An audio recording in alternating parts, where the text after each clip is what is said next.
சமயபுரம் கோவிலை பத்தி ஒருத்தர் வீடியோ போட்டிருக்காரு. சமயபுரம் கோவில்ல வந்து சாமி தரிசனம் பண்ணணும்னா ரூ. 500 1000 அப்படின்னு காசு கேட்கறாங்கன்னும், மூலஸ்தானத்துல மூலவர் இல்ல, அவர் வந்து அந்த மூலஸ்தானத்தை விட்டு போய் ரொம்ப வருஷம் ஆச்சு அப்படின்னு ஒருத்தர் வீடியோ போட்டிருக்காங்க.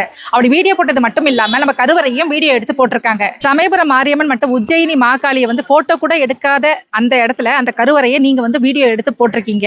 அவ்வளோ எடுக்க தெரிஞ்ச உங்களுக்கு பணம் கேட்டது ஏன் வீடியோ எடுக்க தெரியல? கோவில வீடியோ எடுக்க தெரிஞ்ச உங்களுக்கு பொது தரிசனம் இருக்கு, சிறப்பு கட்டணம் இருக்கு, அதெல்லாம் நீங்க யாரோ உங்களை வந்து ஏமாத்திருக்காங்க. அதை நீங்க வீடியோ எடுத்து போட்டிருந்தீங்கன்னா மக்களுக்கு வந்து விழிப்புணர்வா இருந்திருக்கும். யாரோ பண்ண தப்புக்கு வந்து கோவில வந்து குத்தம் சொல்லக்கூடாது. நீங்க யாருக்கிட்டே ஏமாந்திருக்கீங்க. இத்தனை வருஷமா நான் வந்துட்டு இருக்கேன், அதாவது 25 வருஷத்துக்கு மேல வந்து இந்த கோவிலுக்கு நான் வந்திருக்கேன். இது வரைக்கும் என்கிட்ட யாருமே இந்த மாதிரி பணம் கேட்டதே கிடையாது.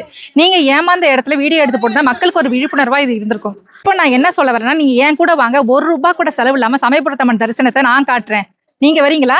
ஏன்னா வந்து தேவையில்லாம கோவிலை பத்தி வந்து நீங்க தப்பு தப்பா பேசக்கூடாது. தெரிஞ்சுக்கிட்டு பேசுங்க. யாரோ செஞ்ச தவறுக்கு வந்து கோவில வந்து தயவு செஞ்சு குற்றம் சாட்டாதீங்க. கோவிலுக்கு வரும்போது சிறப்பு கட்டணம் கேட்டவங்கள நீங்க வீடியோ எடுத்து போட்டிருந்தீங்கன்னா கோவில் நிர்வாகம் அதை பார்த்துட்டு அதுக்கான தக்க நடவடிக்கை எடுத்திருக்கும். அது இல்லாம கோவில் பேரை தயவு செஞ்சு கெடுக்காதீங்க. அந்த வீடியோவை டெலீட் பண்ணிடுங்க.